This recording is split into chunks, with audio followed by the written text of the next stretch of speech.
तो नमस्कार दर्शकों, मेरा नाम है आशीष। आज हम एक ऐसी पुस्तक के बारे में बात करने जा रहे हैं जिसका आप नाम सुनेंगे तो आपका दिल करेगा, ओह क्या ही अमृत ज्ञान लिखा होगा इस पुस्तक में।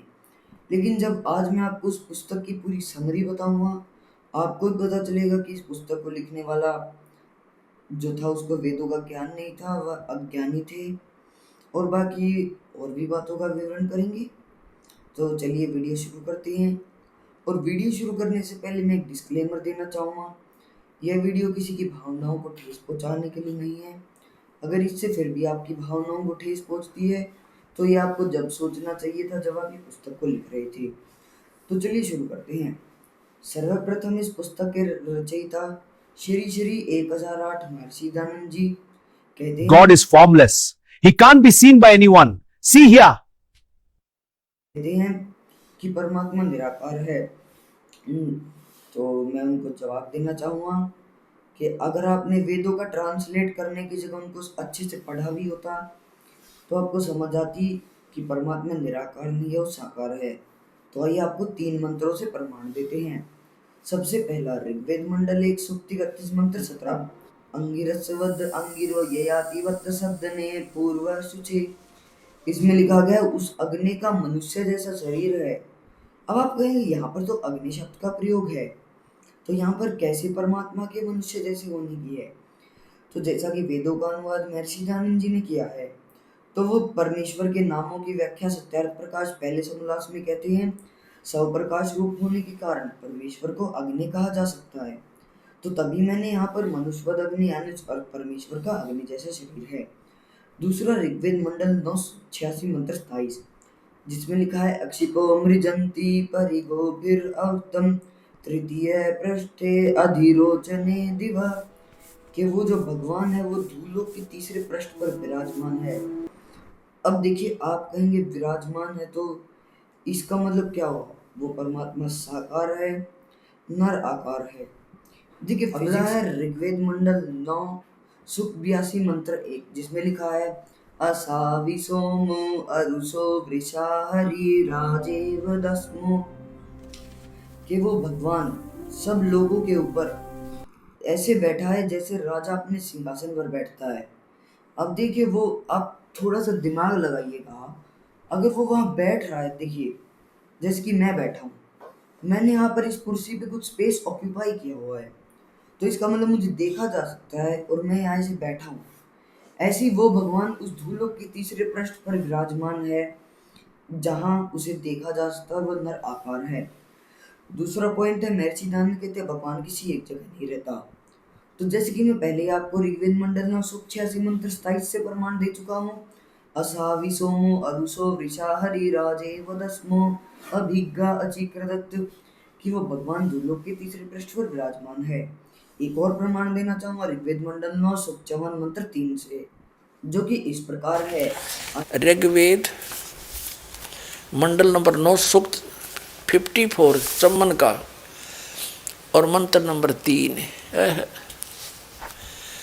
ये क्या लिखा है कि सूर्य के समान जगत प्रेरक यह परमात्मा सोम स्वभाव वाला और जगत प्रकाशक है और सब लोकों को पवित्र करता हुआ भुवनोपरि तिष्ठति संपूर्ण ब्रह्मांडों के ऊर्ध्व माने ऊपर भाग में वर्तमान है। इन्होंने वर्तमान लिख दिया, वहाँ लिखना था विराजमान है, वहाँ बैठा है। तिष्ठति माने बैठा है। भुवनों ऊपरी, भवनों के सबसे ऊपर, ऊर्ध्व माने ऊपर के भाग में विराजमान है, बैठा है, तिष्ठति। ठीक है, वहाँ बैठा है। सभी लोकों के ऊपरले हिस्से में बैठा है। ऊपर 4 लोक हैं, एक सतलोक, अलखलोक, अगमलोक और अकैलोक। उन चारों के ही ऐसे 4 रूप धारण करके परमात्मा उनके ऊपरले हिस्से में तीसरे विभाग में बैठा है। समझ आई बात महर्षि जी? तो अगला ही कहते कि परमात्मा साधक के पाप नाश नहीं कर सकता। तो हम इसका प्रमाण भी इनको देना चाहेंगे यजुर्वेद अध्याय 5 मंत्र 32 से, जो कि इस प्रकार है, जो कि अब देखो 5वें अध्याय के 32वें श्लोक में ये यजुर्वेद वही यजुर्वेद है। इसके 5वें अध्याय का 5वां अध्याय और श्लोक नंबर 32 में यहाँ स्पष्ट लिखा है, उसी कसी अब कबीर अंगारी असी, कबीर अंगारी असी। हम इसको कबीर बोलने लगे, कबीर अंगारी। कबीर अंगारी माने कबीर पाप नाशक, और बमभारी असी वो कबीर बमभारी। बमभारी माने बंधनों का शत्रु, या स्वामी जी स्वयं अर्थ करते हैं, हे जगदीश्वर जिस कारण आप कांति मानो असी माने हैं।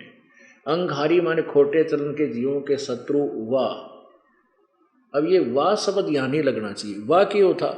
आप कबीर अंगारी, यहाँ कबीर अंगारी, कबीर अंगारी को पहले अंगारी लिख लिया, वाह करके कवि या कांत वर्ज्य हैं। कबीर अंगारी, आप कबीर परमात्मा पाप नाशक हैं, और बमभारी माने बंधन के शत्रु वाह, तारा आदि तंतुओं के विस्तार कर वाह के था, बंधनों के शत्रु हैं।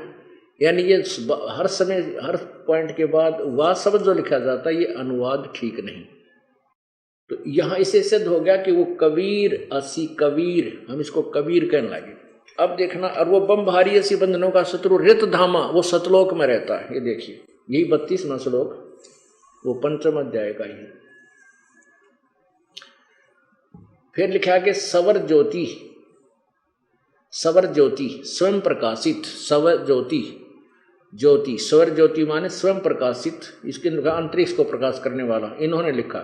रित धामा माने सतधाम युक्त, रित धाम माने सतधाम, ये कह रहे हम सतलोक कहते हैं, धाम को चाहे लोक कहो, सतलोक युक्त है वो सतलोक में रहता। इसी का प्रमाण ऋग्वेद दे रहा है, और इसका 13वां श्लोक यहाँ पर है। मंत्र कहो चाहे श्लोक कहो, इसमें संस्कृत है, देव कर्तस्य एनस्य अवजनमसी, मनुष्य कर्तस्य एनस्य अवजनमसी, पितर कर्तस्य एनस्य अवजनमसी, आत्म कर्तस्य एनस्य अवजनमसी, एनस्य अनुस्य अनस्य एनस्य अवजनमसी। ओहो, एनस्य अनुस्य मानो घोर पाप का भी नाश करने वाला। ये 241 पर हम पढ़ रहे हैं, 241 पे। ये 241 पृष्ठ है 8वां अध्याय का और मंत्र नंबर 13। और यहाँ हम इसका 242 पे इसका इन्हीं का अनुवाद पढ़ते हैं, महर्षि दयानंद का 242 पे। हे सबके उपकार करने वाले मित्र आप।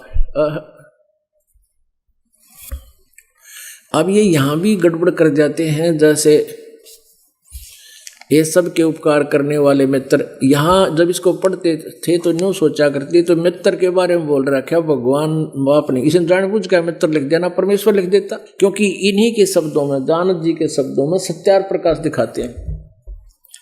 ये देखिएगा, ये फिर वही सत्यार प्रकाश है, और इसके प्रथम ही समोल्लास में और 18 पृष्ठ पे है। ये देखिएगा प्रथम समोल्लास है और पृष्ठ नंबर 18 पे सत्यार्थ प्रकाश है। जो सबसे स्नेह करे और सबको प्रीति करने योग्य है वह परमेश्वर सबका सच्चा मित्र है, इससे परमेश्वर का नाम मित्र है। बस हमने इसके इतना ही लेना। अब देखिएगा ये वही यजुर्वेद 8वां अध्याय, वही यजुर्वेद 8वां अध्याय यजुर्वेद 242 पृष्ठ पर दयानंद जी की अनुवाद। हे सबके उपकार करने वाले परमेश्वर आप। अब यहाँ परमेश्वर बोलेंगे हम मित्र के स्थान पर, उन्हीं के शब्दों में। आप दान देने वाले के एनस्य माने अपराध, अपराध कहो चाहे पाप कहो, इन खुद एनस्य माने पाप भी अर्थ किया है। हे सबके उपकार करने वाले मित्र अर्थात परमेश्वर आप दान देने वाले के अपराध के पाप के, अवजनम माने विनाश करने वाले हो, अक्षमा करने वाले हो, समाप्त करने वाले हो, छुड़ाने वाले हो, साधारण मनुष्यों के किए हुए एनस्य माने अपराध के पाप के विनाश करने वाले हो, पिता के किए हुए विरोध आचरण ही एनस्य माने पाप के, पिता करे चाहे पुत्र, पाप और भक्ति करेगा उसके भी पाप नाश होंगे। अच्छे प्रकार ना हरने वाले माने नाश करने वाले हो। आत्म कर्तव्य से अपने किए हुए ऐन से माने पाप के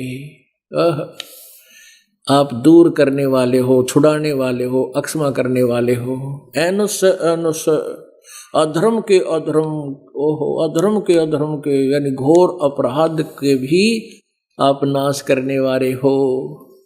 जानता हुआ मैं जो कुछ भी धर्म अधर्म आचरण किया करता हूँ वह करूँ, अनजान में जो कुछ भी किया करता हूँ वह करूँ, उस सब ऐन से माने पाप के, दुष्टाचरणी पाप के आप दूर, अवैधन माने नाश करने वाले हो, अवैधन माने विनाश करने वाले हो। ये प्रमाण बहुत हो गए। अगर जो ज्ञानी व्यक्ति होगा वो इतने ही प्रमाणों से मान जाएगा। बाकी रूमी की एक कहावत है, महान कवि रूमी, कि आप एक तथ्य से 40 विद्वानों को हरा सकते हो, लेकिन एक मूर्ख को आप 40 तथ्यों से नहीं हरा सकते। तो जो इंटेलिजेंट यानी समझदार व्यक्ति होगा वो इन 2 परमाणु से भी मान जाएगा, लेकिन कोई मूर्ख होगा तो वो 40 परमाणु से भी नहीं मानेगा। अगला आपको बताते हैं, महर्षि दयानंद जी ने कहा है कि सृष्टि का न तो कभी आरंभ होता है, ना ही कभी अंत होता है। तो मैं उनसे पूछना चाहूंगा वो मुझे इस पेज का जवाब। ये है फिजिक्स की किताब।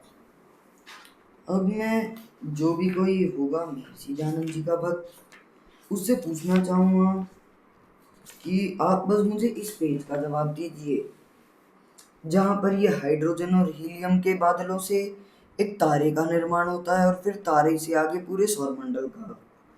तो मुझे बस इस पेज का जवाब दीजिए, मैं आपको मान जाऊंगा कि आप सच में महर्षि थे। दूसरा, महर्षि दयानंद जी कहते हैं कि नरक तथा स्वर्ग कोई स्थान नहीं है। देखिए, नरक तथा स्वर्ग कोई स्थान नहीं है, इसका प्रमाण महर्षि जी को उन्हीं के ट्रांसलेट किए हुए ऋग्वेद मंडल 7 86 मंत्र 1 से देना चाहूंगा, जो कि कुछ इस प्रकार है। धीरा तुअस्य महीना जुनुषि वियत स्तंभ, धीरत्वस्य महिना जनुंसि वियस्तस्तम्भरोदसी चिदुर्वे प्रणागविश्वं नुरुदे बृहन्तं हिता रक्षस्त्रं बपरदच्च भूमा। बड़ी बड़ी पृथ्वियों को थामे हुए हैं, वह नरक तथा स्वर्ग 2 प्रकार की रचना रचता है। तो महर्षि जी, कुछ बोलने से पहले आपने अपने वेद तो पढ़ लिए होते, ताकि आपको आज के समय एक छोटे से बच्चे से ना ऐसी बातें सुननी पड़े। धर्म की पवित्र पुस्तक श्रीमद् भागवत गीता अध्याय 9 श्लोक 25 से प्रमाण देना चाहूंगा, जो कि इस प्रकार है। यंति देवव्रता देवान पितृन यंति पितृव्रता भूतानि यंति भूतेज्या यंति मध्या जन अभिमाम, के देवताओं को पूजने वाले देवताओं को प्राप्त होते हैं, मुझे पितरों को पूजने वाले पितरों को प्राप्त होते हैं, मेरी पूजा करने वाले मुझे प्राप्त होते हैं। तो महर्षि जी, आप कैसे कह सकते हैं कि स्वर्ग और के भूत प्रेत नहीं होते? फिर महर्षि जी ने बहुत ही अज्ञान की हास्य बात कही है कि सूर्य आदि नक्षत्रों पर भी जीवन है, वहां वेद पढ़े जाते हैं। महर्षि जी, सूर्य आदि नक्षत्रों पर तो आप जब पहुंचेंगे ना, जब आप ब्रह्मांड में जो वैक्यूम है, जो धरती के वायुमंडल एटमॉस्फेयर से बाहर निकलती जो -273 डिग्री सेल्सियस का तापमान है, जहां खुद फिजिक्स के नियम काम करना बंद कर देते हैं, वहां आप कैसे जिंदा रहेंगे? वहां पहुंचोगे तो तब ना, जब यहाँ से निकल पाओगे। और दूसरा, सूरज पर भी वेद पढ़े जाते हैं। तो महर्षि जी, वो कौन सा सूरज है जब वेद पढ़े जाते हैं?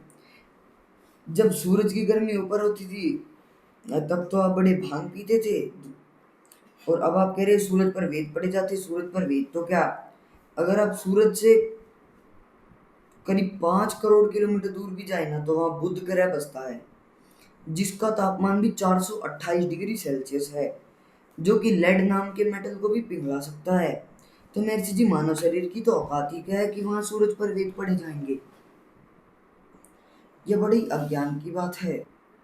बाकी आइए आपको महर्षि दयानंद के कुछ वैष्णव की झलक दिखाते हैं, वो भी प्रमाण सहित। तो देखिए ये AI जनरेटेड वीडियो, जिसमें महर्षि दयानंद जी और उनके वैष्णव साफ साफ दिखाए गए हैं, और आपको पुस्तकों से प्रमाण भी दिया जाएगा जहाँ महर्षि दयानंद जी ने खुद स्वीकार किया है। तो देखिए, ये देखिए प्रमाण महर्षि दयानंद का जीवन चरित्र मैं आपको पढ़कर सुनाता हूँ। बाकी मैं यहाँ साइड में फोटो लगा दूंगा, आप भी अपने पढ़ सकते हैं। इसमें लिखा गया अपने दुर्व्यसन की स्वीकारोक्ति तथा उसका परित्याग। 1 अक्टूबर सन 1856 59। आइए अब हम आपको पढ़कर सुनाते हैं, मैं साइड में फोटो भी लगा दूंगा आपकी कन्वीनियंस के लिए। तो देखिए इस प्रकार है, अपने दुर्व्यसन की स्वीकारोक्ति तथा उसका परित्याग। 1 अक्टूबर सन 1859 बुधवार, तदनुसार आसोद सुदी 2 संवत 1913 को दुर्गा कुंड के मंदिर पर जो चांदालगढ़ में स्थित है पहुंचा। वहां मैंने 10 दिन व्यतीत किए। वहां मैंने चावल खाने छोड़ दिए और केवल दूध पर अपना निर्वाह करने लगा। करके दिन रात योग विद्या के पढ़ने और उसके अभ्यास में संलग्न रहा। दुर्भाग्य से इस स्थान पर मुझे एक बड़ा व्यसन लग गया, अर्थात मुझे भांग सेवन करने का अभ्यास पड़ गया। इनको शायद महर्षि कहा जाता है। अब आपको हुक्के की भी दिखाते हैं। हाँ ये देखिए यह कुछ इस प्रकार है। ये काफी लंबा है तो मैं थोड़ा थोड़ा करके आपको पढ़ के बताऊंगा, ताकि आपको वीडियो को हम ज्यादा लंबा नहीं करना चाहते। इसमें लिखा हुआ है कि पंडित भागीरथ जी ने प्रश्न किया, यह जो तंबाकू पीते हो क्या वेद में कहीं हुक्का पीना लिखा है? स्वामी जी ने कहा बताओ वेद में कहीं निषेध है? कैसे थे स्वामी जी, बताओ आप भी हुक्का पीते थे? फिर वो पूछते हैं, इस पर थोड़ा सा विवाद हुआ। आखिरकार उन्होंने स्वामी जी को कहा सन्यासी होकर भी हुक्का पीते हो? स्वामी जी ने कहा यदि तू हुक्के से क्रुद्ध होता है तो ले। यह कहा उसे तोड़ डाला, लेकिन पिया तो था। फिर देखिए उन्होंने, अब देखिए वो सनातन धर्म या हिंदू धर्म थे, वो गाय को माता मानते थे। हुक्के में डलता है तंबाकू और तंबाकू की उत्पत्ति हुई है गाय से, गाय के खून से। गरीबदास जी की वाणी है, खून नाम खून का तमा नाम गाय, 100 बार सौगंध गरीबदास इसको ना खाए। फिर अगला महर्षि जी उल्लास सुनते थे। फिर महर्षि दयानंद जी की मौत पर आते हैं। कहा जाता है उनको विष दिया गया था। आइए उनकी मौत भी पढ़ के सुनाता हूँ। अश्विन मास में स्वामी जी को एक दिन ठंड लग गई। वैसे भी स्वामी जी उघाड़े फिरते थे, तन पे निम्न बिल्कुल ही थोड़े वस्त्र पहने रखते थे, तो ठंड तो लगनी थी। उस दिन बृहस्पतिवार यानी थर्सडे के दिन और एकादशी थी। मतलब जैसे दो होते हैं, शुक्ल पक्ष और कृष्ण पक्ष, तो मतलब 14 दिन करके महीना बटा होता है, तो 11वें दिन को एकादशी कहते हैं। तो एकादशी थी, ठंड के कारण शरीर अस्वस्थ होने से चतुर्दशी यानी 3 दिन बाद दयानंद जी केवल दूध पीकर सोए। रात में 2-3 बार वमन उल्टी हुई, परंतु वह किसी से भी कुछ न कहकर स्वयं ही आचमन करके सोते रहे। ये बाकी आप पढ़ भी सकते हैं, जो ये मैं आपको फोटो लगा दूंगा। फिर और अब हम आते हैं ऐसी बातों पर महर्षि दयानंद जी की जो समाज के बिल्कुल ही विरुद्ध हैं। इससे पहले एक पॉइंट रहेगा, महर्षि दयानंद जी कहते हैं कि पाप का नाश नहीं हो सकता। तो आइए उनको ऋग्वेद से खोल कर दिखाते हैं। ये मैं ऋग्वेद खोल लेता हूँ, ऋग्वेद मंडल 9 और 10, ऋग्वेद भाषा भाष्य इसका। ऋग्वेद मंडल 10 सूक्त 161 मंत्र 2, इसमें लिखा देखिए जैसा कि कहा जाता है हर एक सिक्के की गया है। ऋग्वेद मंडल 10 सूक्त 161 में रोगनाश का लिखा गया है, यदि अक्षितायुर यदि या वा परेतो यदि मृत्योर अंतिकम निता एवा तम ए हरामी नृत्यर उपस्दष्ट अस्परशम इनेम सप्त शारदाए। अब ये वही है, प्रकाशक है सार्वजनिक कार्य प्रतिनिधि सभा, महर्षि दयानंद भवन, रामलीला मैदान, नई दिल्ली। इसमें चलिएगा ऋग्वेद मंडल नंबर 10 सूक्त 161 और ये मंत्र नंबर 2, ये 2।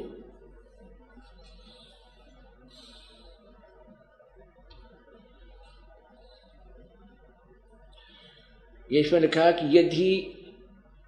यदि किसी रोगी का जीवन शक्ति समाप्त हो, यदि वह सीमा से भी परे हो गया है, यदि वह मृत्यु के सन्निकट चला गया है, तो भी उसे मैं भारी कष्टप्रद रोग के पंजे से मुक्त कराऊं तथा उसे 7 वर्ष के जीवन हेतु बल संपन्न करूं।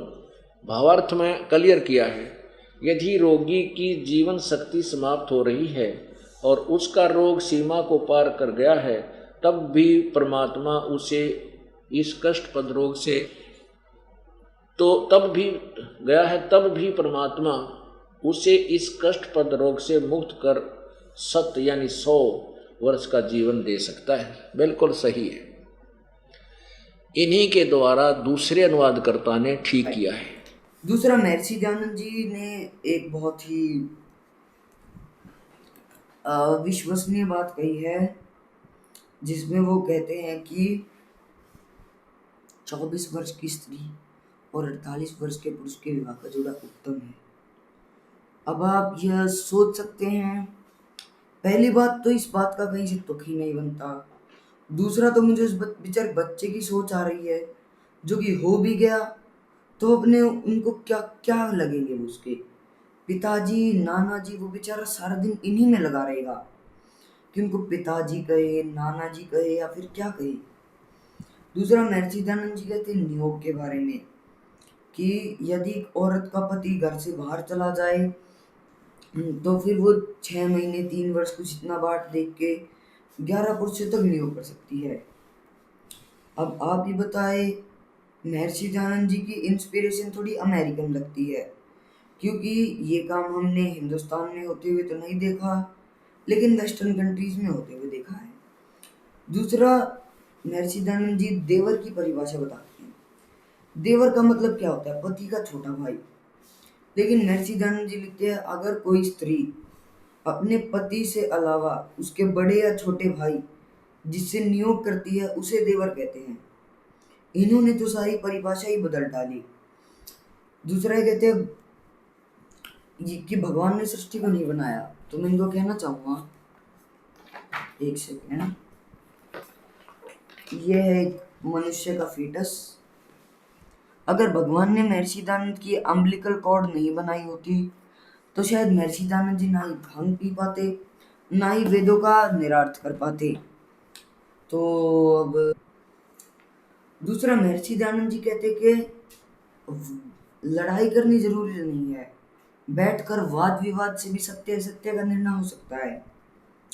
तो फिर जो भी जुलाई 2006 और 2013 में जो भी सतलोक आश्रम करोता के आसपास के आर्य समाज के लोगों ने किया, क्या हम उन्हें आर्य समाजी कह सकते हैं क्योंकि वो महर्षि दयानंद जी की बातों को ही ना मानते? वो कहते वाद विवाद करने से सब बातों का हल हो सकता है, लेकिन क्यों उन्होंने हमला किया आश्रम पर? मुझे इस बात का जवाब चाहिए। क्या वो असली आर्य समाजी थे? अगर थे तो उन्होंने महर्षि दयानंद जी की बातें क्यों नहीं मानी? अब आखिरी में चलिए आपको उस परमात्मा के भी दर्शन कराते हैं जिसे महर्षि दयानंद जी ने निराकार कहा है।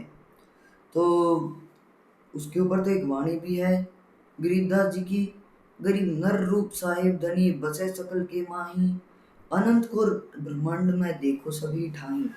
फिर क्या बोलते हैं, हम ही अलख अल्लाह हैं, कुतुब गोस और पीरे, गरीबदास खालक धनी, हमरा नाम कबीरे।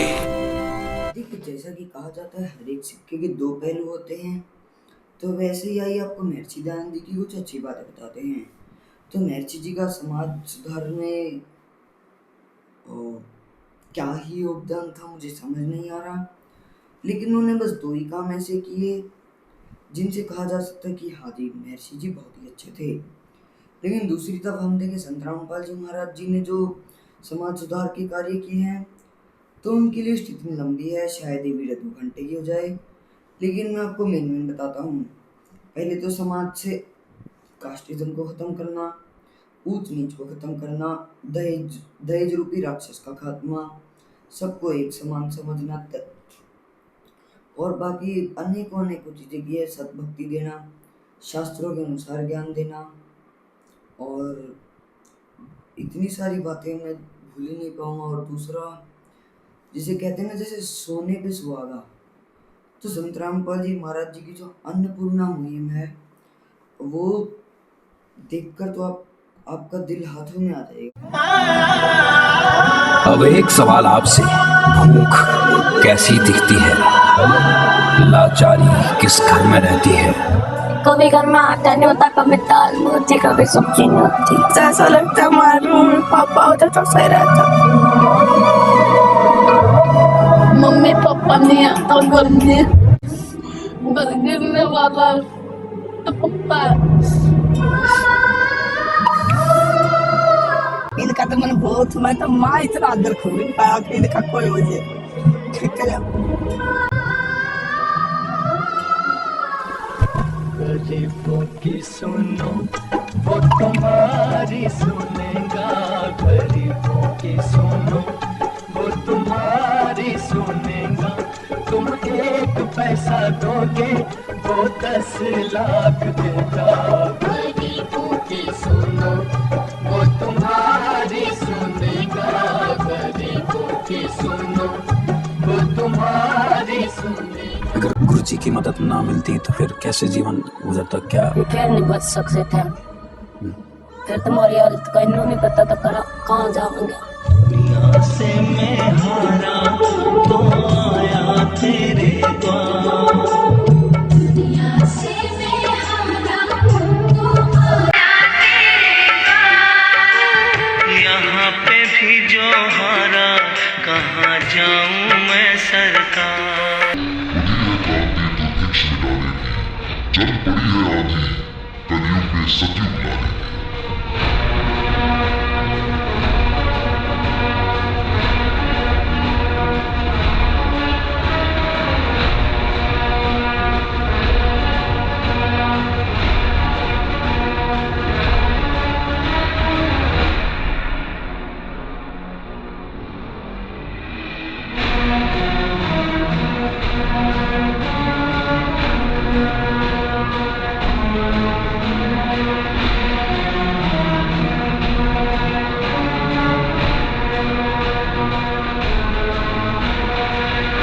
इस ज्ञान से और परमात्मा के समाधान से जिनको इसे सुख देगा मालिक सोच भी नहीं सकते जो लेकर आया है। अन्नपूर्णा रोटी, कपड़ा, शिक्षा, चिकित्सा और मकान, हर जरूरतमंद को दे रहा कबीर भगवान।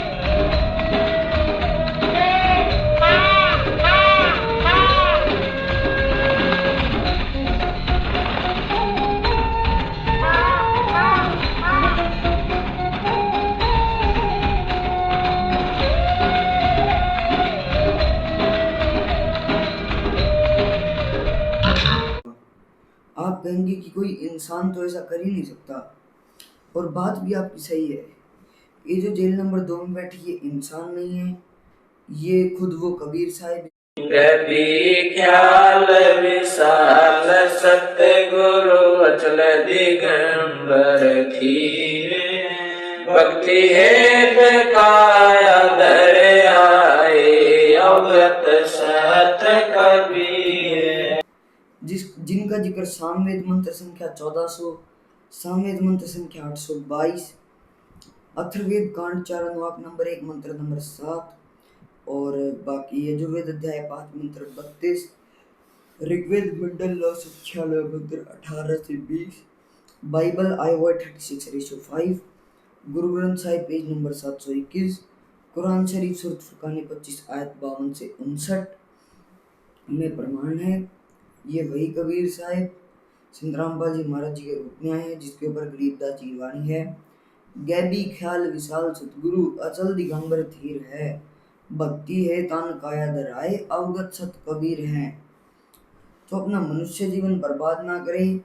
ये स्वयं तत्वदर्शी संत आए हुए हैं, जिनको खुद गीता ज्ञान देने वाला ब्रह्म और कुरान शरीफ का ज्ञान देने वाला उनका अल्लाह कहता है कि उस बाखबर की शरण में जा, सूरत फुरकान 25 आयत 59, उस बाखबर की शरण में जा जो तुझे उस परमात्मा का ज्ञान कराएंगे, जिसे ऑल नॉलेजेबल भी कहा गया है। तो वो आज संत रामपाल जी महाराज जी के रूप में आए हैं, उनसे नाम दीक्षा लेके अपना कल्याण कराए। तब तक के लिए धन्यवाद। जय हिंद।